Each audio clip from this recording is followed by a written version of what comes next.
मनसे अध्यक्ष राज ठाकरे आज लातूर जिल्ह्याच्या दौऱ्यावरती आहेत आणि काही वेळापूर्वीच राज ठाकरे जे आहेत ते लातूर शहरामध्ये दाखल झालेले पाहायला मिळाले। जंगी स्वागत देखील झालं।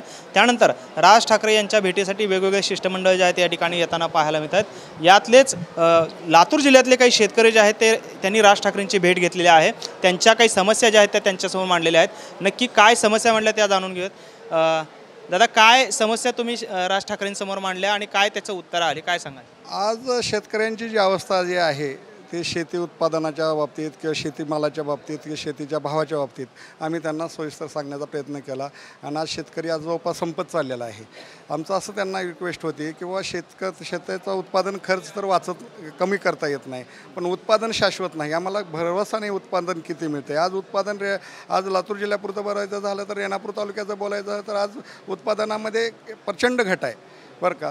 तर त्याच्यासाठी आम्ही साहेबांना साकडं घातलं। आणि दुसरा मुद्दा असा आहे की विमा कंपनींच्या संदर्भातील शासनाचं धोरण आहे ते आमचं स्पष्ट मत आहे की शेतकऱ्यांना वाचवण्यासाठी नाहीच, सरकारी यंत्रणा आणि त्यांना सरकारला स्वतःचा तिजोरी भरून घेण्यासाठी किंवा ते लोकप्रतिनिधींचं भलं करण्यासाठी विमा कंपनी काढलेली आहे, ते शेतकऱ्यासाठी नाहीच। एक दुसरा मुद्दा असा आहे।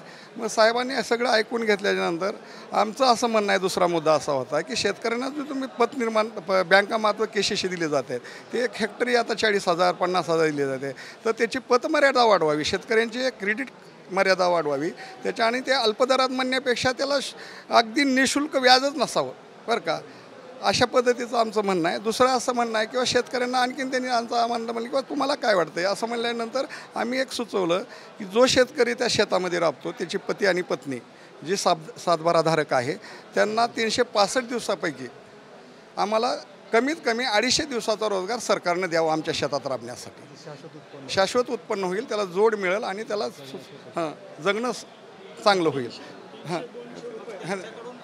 त्यांच्याकडून काय उत्तर आणि काय तुम्हाला आश्वासन आलं? त्यांचं असं म्हणणं आलं की तुम्ही आम्हाला एक आणखी निवेदन द्या, तुम्हाला जे काय सरकारला सूचना सुचवायच्यात की शेतकऱ्याच्या क्रांतीमध्ये शेतकऱ्यांना अडचण दिलं पाहिजे ते तुम्ही एक स्थितीने द्या।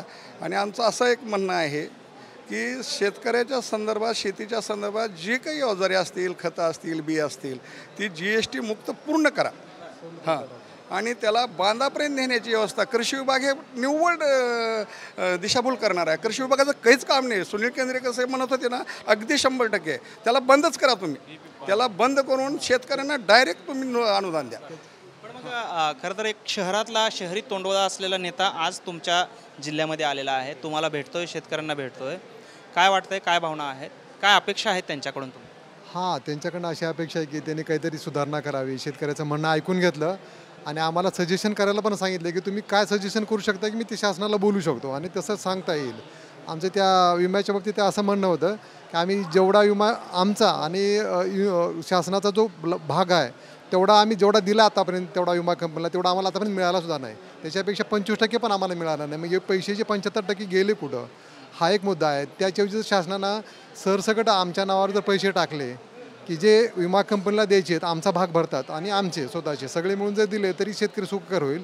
आणि केंद्रेकर साहेबाच्या म्हणण्याप्रमाणे कृषी विभाग बंद करून त्या विभागाचा वाचलेला पैसा जर हेक्टरी 30,000 रुपये जर शेतकऱ्याला दिला तर शेतकरी चांगला जगेल।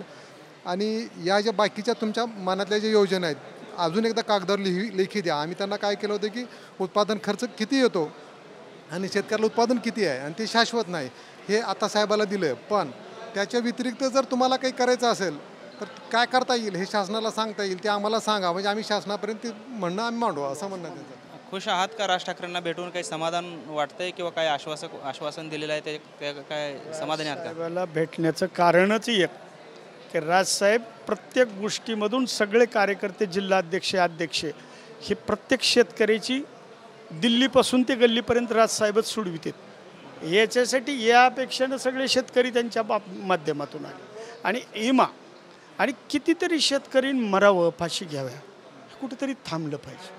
5 वर्ष सरकार नुसतं TV वर फक्त भांडणं खेळतं आहे आणि एकूण एकाला भांडणाचं मूळ लावतं। आणि राजसाहेब जवळजवळ लातूर, बीड, उस्मानाबाद जिल्हा ही जी फिरते दौरे करते की याच्या माध्यमातून कळणाऱ्याला सांगावं, कळत नाही त्याला सांगून काय उपयोग आहे। आणि राजसाहेबाचं वजन तिथल्या तिथं मुंबई, दिल्ली जवळ असल्यामुळं शेतकऱ्याचा मुद्दा आणि मुख्यमंत्री, उपमुख्यमंत्री 3-3, 4-4 यांना थोडं माध्यमातून शेतकऱ्याच्या बाबतीत ही वाच व्हावे, फाशी मरणं, लेकरं आणि शेतकऱ्याला न्याय पैशातून द्यावा. अंगणवाडीचे लेकरं नाहीत शेतकरी म्हणजे. आणि किती वेळेस टार्गेट म्हणावं, तुमचा मुद्दा तुमच्याजवळ झाला आणि आम्ही आपलं फाशी 3-3 पिढ्या लेकरं माणसं मेले आणि मतदानची गरज आहे. तशी सगळ्या गोष्टीची शेतकऱ्याला पिकातून सुद्धा गरज आहे. कॉलेज करायचं मुलीचं, लग्न करायचेत मुलाचे, हे सगळे मुद्दे तुम्ही राज ठाकरेंसमोर मांडलेत. आता आम्हाला लेखीमध्ये द्या म्हणलेत, आम्ही लेखीमध्ये देत आहोत. काय वाटतं अपेक्षा? अपेक्षा 100% ही नेता वाचवीत ही अपेक्षा आहे. घाम सोडलेला आपण पाहतोय. शेतकरी राज ठाकरेंना भेटलेले आहेत आणि ते खुश आहेत. त्यांना अपेक्षा आहेत राज ठाकरेंकडून की ते त्यांचे प्रश्न जे आहेत ते सोडवतील.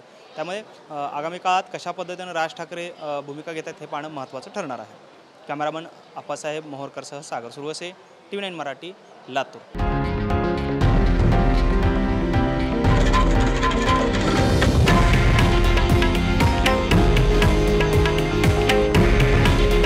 हे आहे देशातील नंबर 1 न्यूज नेटवर्क आणि आपण पाहत आहात TV9 मराठी.